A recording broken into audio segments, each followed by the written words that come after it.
পৃথিবীতে এমন এক ভূখণ্ড আছে যেখানে মানুষ জানে তার ঘর ভেঙে যেতে পারে, জমি নদীতে হারিয়ে যেতে পারে, তবুও সে স্বপ্ন দেখা বন্ধ করে না, কারণ সে বদ্বীপের মানুষ। যে মানুষ ভাঙনের মাঝেও আবার ঘর তোলে। বঙ্গভূমি কোনো স্থির ভূমি না, এখানে নদী প্রতিদিন পথ বদলায়। এক রাতে ঘূর্ণিঝড় আসে, এক সকালে বন্যা সব ডুবিয়ে দেয়, এক বিকেলে নদী পুরো গ্রাম গিলে ফেলে। তবুও খেয়াল করে দেখবেন, পরদিনই মানুষ আবার বাঁশ কাটে, আবার ঘর তোলে, আবার বীজ বনে। আমরা যারা এই ভূখণ্ডে বড় হয়েছি, আমরা ছোটবেলা থেকেই শিখেছি জীবন সবসময় সহজ হবে না। কখনো ফসল নষ্ট হবে, কখনো ঘর ভাঙবে, কখনো স্বপ্ন থেমে যাবে, কিন্তু থেমে থাকলে আমাদের চলবে না।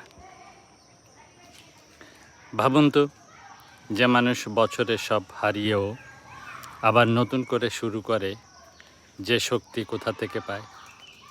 এই শক্তি আসে মাটি থেকে, নদী থেকে, বেঁচে থাকার গভীর ইচ্ছা থেকে। বদ্বীপের মানুষ জানে প্রকৃতি কখনো স্থির না, তাই সেও স্থির হতে শিখেনি। নদী যেমন ভাঙে, আবার নতুন পলি এনে জমিও গড়ে, তেমনি বাঙালিও ভাঙনের পর আবার নিজেকে গড়ে তোলে। পৃথিবীর অনেক মানুষ নিরাপত্তার মধ্যে বড় হয়, কিন্তু বদ্বীপের মানুষ অনিশ্চয়তার মধ্যে বড় হয়। এই অনিশ্চয়তাই তাকে দুর্বল করেনি, বরং করেছে সহনশীল। তাই বাঙালি শুধু আবেগী না, সে পৃথিবীর অন্যতম টিকে থাকা জাতিসত্তা।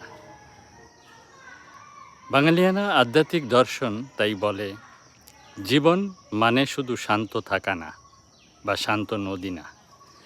জীবন মানে ঝড়ের পরেও দাঁড়িয়ে থাকা। যে জাতি প্রকৃতির সাথে যুদ্ধ করে না, বরং তার সাথে মানিয়ে নিতে শেখে, সেই জাতি সবচেয়ে দীর্ঘস্থায়ী হয়। এই কারণেই বাঙালির চোখে জল আছে, কিন্তু সেই চোখেই আবার আশাও আছে। কারণ সে জানে সব হারিয়েও আবার শুরু করা যায়। তাই বদ্বীপের মানুষ শুধু বেঁচে থাকে না, সে প্রতিবার ভাঙনের পর নতুন করে জন্ম নেয়। আর সেই কারণেই বাঙালি শুধু আবেগপ্রবণ জাতি না, সে পৃথিবীর অন্যতম সহনশীল, পুনর্জাগ্রত আর অদম্য জাতিসত্তা। তো ধন্যবাদ। ভিডিওটি ভালো লাগলে শেয়ার করে দিবেন আর সাবস্ক্রাইব করে পাশে থাকার অনুরোধ।